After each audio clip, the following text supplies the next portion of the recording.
کچ کوم ته مې وزر تړې زه په دنیا د خورېدو نوي خوبونه وینم ته په کوهي د ضلالت مې ځوړن سر تړې زه وایم په دې ارګ برګ جهان کې مې سیلونه وکړې ته په موږي مې د قصاب اوږې نهر تړې او طبیبه لرې شه د خپل عقل علاج دې وکړه زما زړه خوږ دی او ته پټی راته په سر تړې ګرانو ملګرو ستاسو په درانه استقبال کې زموږ ډېر ګران او دروند ملګری محترم د عوامي ورکر پارټۍ صوبایي چیرمین د خوشحال بابا وارث محترم شهابالدین خټک صاحب ته درخواست کوم چې راشي او د محمد جان خان په جوړه جوړې تاسو ته څو خبرې وکړي چې په هغه باندې موږ پښتون ولس ټول عمر دپاره فخر کولی شو یعنې محمد جان دیګیاني صاحب د هغه د دویمې برخې په دې تذکره کې زه شریک یم ما دپاره ډېر لوی اعزاز دی محترم سکندر خان نظیف لالا اسد لالا ډېرو محترم ورونو محمد جان صاحب په یاد کې چې دا کم پروګرام را جوړ شو نو حقیقت دا دی زه ډېر پرې خوشحال یم زما خپل زړه دا و چې زه به ډېر وختي راځم او زما دپاره به دا یو تبرک وي یو اعزاز به وي خو نن زموږ یو فنکشن په مردان کې و د دې زنانو د عالمي ورځ په حوالې سره موږ په هغې کې قربانو نو زما وخت ته زیات ولګېدو دوستانو محمد جان دیګیاڼی یو شخص نه و یو فرد نه و دیګیاڼي صاحب پورا یو مکتب و هغه د یو سوچ د یو فکر او د یو فلسفې خاوند و زما د هغه ډېر یادونه شریک دي موږ ډېر ښکلی وخت تېر کړی یو خو د وکالت په حوالې سره زما د هغه یوه ورورولي وه یوه لار مو وه بیا د سیاست په حوالې سره دلته مشران ملګري ناست دي نو زموږ مترقي ملګري که په هر ګوند کې وي که په هر ځای کې وي خو حقیقت دا دی چې د هغوی په خپلو کې یو داسې تړون وي چې دا تړون بل د هېچا نشي کېدی د هغه ډېر ښکلي خویونه وو ډېر ښه عادتونه وو پېښور ته به هغه یو خاص وقفې سره میاشت یو ځل ما ته خامخا راتلو او بیا به مونږ په دې ملکي حالاتو په دې پښتنو چې دا کمې بلاګانې راخورې دي په دې باندې به مونږ بحث کولو او زه به چې کله هم شپقدر ته راغلم د خپل وکالت په سلسله کې نو هلته به هم مونږ یو کپ چای څښلې او مونږ به څه وخت چې دا ډسکشن ضرور پټ کړی هغه کم داسې یعنې خو یو داسې کس و چې انتهایي بې ضرره انتهایی انسان دوسته انتهایی مخلص ملګری و د هغه جرم صرف دا و چې دې پښتون ولس له هغه د عزت ژوند غوښتل و د هغه جرم صرف دا و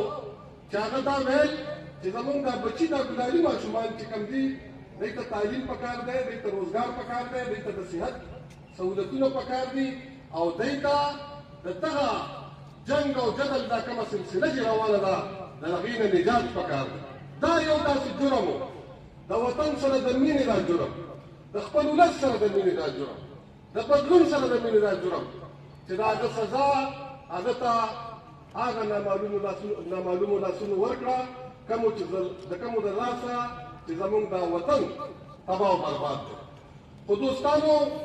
د رښتیاو دا سفر چې وي دا نه ختمېږي تحریکونه د انسان په وجلو نه ختمېږي تحریکونه د نیلسن منډیلا خبره چې اټکړۍ مرګونه جیلونه دا خو تحریکونو ته وده ورکوي دا خو فلسفو نه وده ورکوي دا خو تحریکونو نه وده ورکوي نو د محمد جان دیګیاڼي صاحب تحریک چې کوم دی د هغه تحریک چې کوم دی هغه د هغه په دې قربانۍ سره نور هم تېز شو نور هم چې دی طاقت کې شو دا چرې هم نشي ختمېدی د رښتیاو دا تحریک به همدغسې جاري وي قومي وطن پارټۍ د مشرانو هم شکریه ادا کوم چې هغوی دا غونډه را جوړه کړه او دلته کې موږ نن ناست شو او خپل مشر خپل ملي اتل دا یادو ملګرو زه ستاسو نور وخت نه اخلم دلته ستاسو په درانه استقبال کې راغواړم د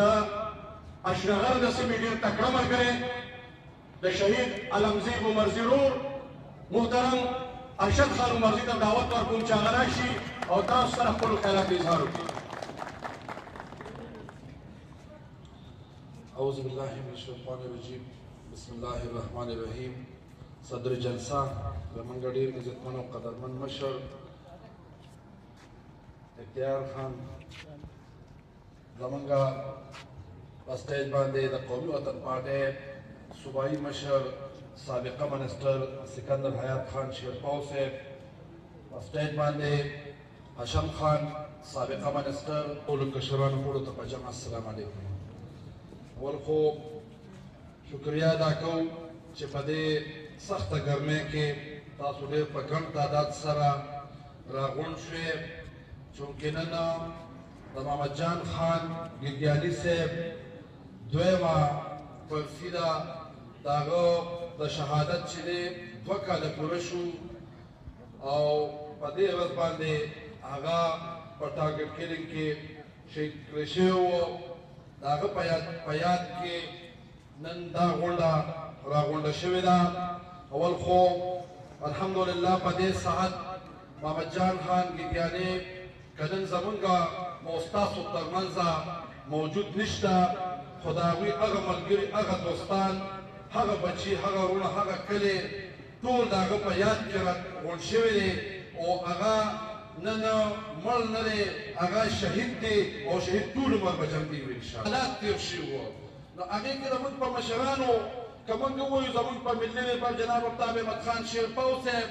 یا په سکندر حیات خان شیرپاو صاحب څو ځله او دقې طریقې سره چې دی حملې وشوې او تقریبا 4 ځله په هغې باندې خودکش وشوه. په هغې کې زمونږ چې څونه د پارټۍ ورکران که په شیرپاو کې، که په شب قدر کې، که په چارسده کې کوم چې د علمزید عمرزی شهید برسي وه، په هغې کې چې په شیرپاو خان کومه دماکه وشوه، په هغې کې څونه ملګري زمونږ شهیدان شوي دي. دا د پارټۍ یو اساسه وه. خو دا ویلی شمه چې زمونږ پارټي د قربانو پارټي ده، دا د شهیدانو پارټي ده.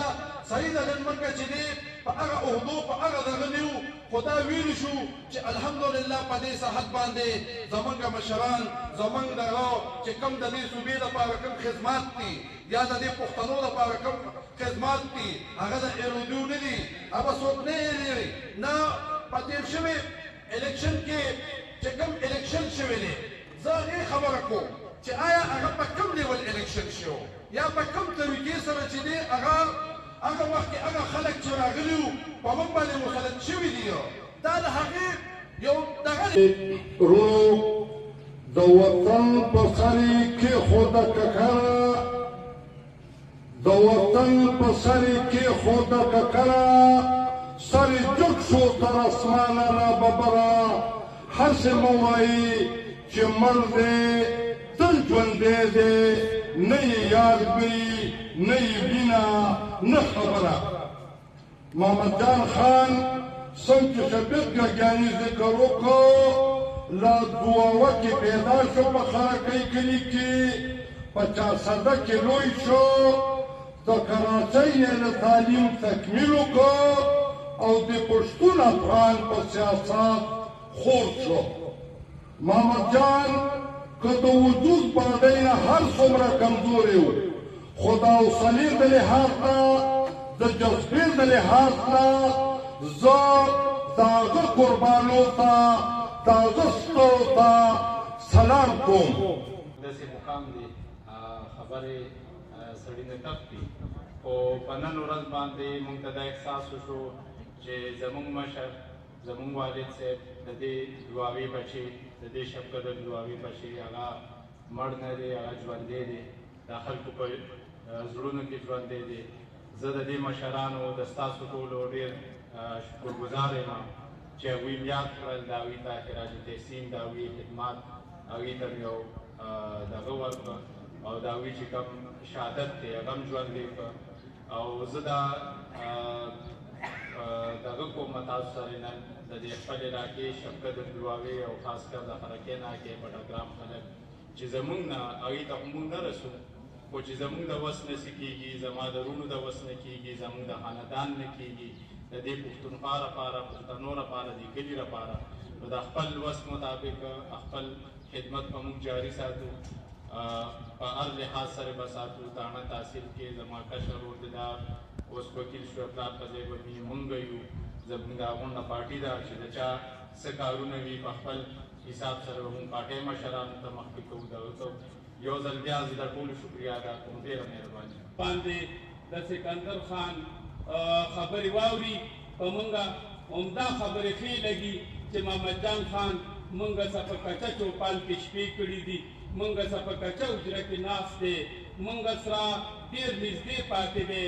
او بیا لکه مطلب دا دی چې دې وخت کې زه د سکندر خان ډېر زیات مشکور یم چې هغوی دا موقع جوړه کړه او دا موقع چې کومه ده انشاءالله موږ به بیا په اشنغر کې جوړو په اشنغر کې به جوړو همدې د سکندر خان د پارټۍ د طرف نه ځکه چې اخري وخت د دوی څخه پاتې شوی دی په جنازه کې موږ چې وو نو دغه وخت لکه مطلب دی چې ډېر زیات سنګین و د دوی دپاره خو زه د دوی خاص کر د مشر خان ډېر زیات لکه مطلب دی چې زه هغوی ته مړانې پیش کوم چې دلته دا ملک پرېښی نه دی دې خلکو سه تاسو سه دې خړسرو سره موږ سره هر وخت په دغه حالاتو کې میلاو شوی دی چېرته تلی نه دی دا ملک یې نه دی پرېښی دا ځای نه دی پرېښی همدغه شیرپاو چې کومه دی چې نظیب یې مخکې ذکر وکړو دغلته پرې بم خلاص شو په سټیشن کلي کې پرې خلاص شو یاره زه به لکه مطلب هغه غوړمخې به نه وایو غوړمخې به نه وایو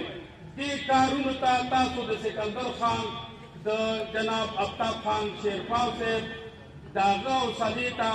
زه په دواړو لاسو باندې سلام کوم او د هغوی سره لکه مطلب دا دی چې محمد جان خان شانه بشانه همدغه شانتې روانو وخت ډېر زیات ناخلمه ستاسو ډېره مهرباني بیا خاص کر زه د سکندر خان ډېر زیات مشکور یم چې هغه په دې حالاتو کې په د دې نه مخکې حالاتو کې اوس به ورته لږ ښه ووایو خو خو ورته لذیذ یو وخت هم نه وایي خو لکه زه به ورته ووایم په دې ښو حالاتو کې مونږ سکندر خان ته چې کوم لاس ورکړی انشاءالله دا به قایم دایمي او ورسره به یو په دې لښکر کې به روان شو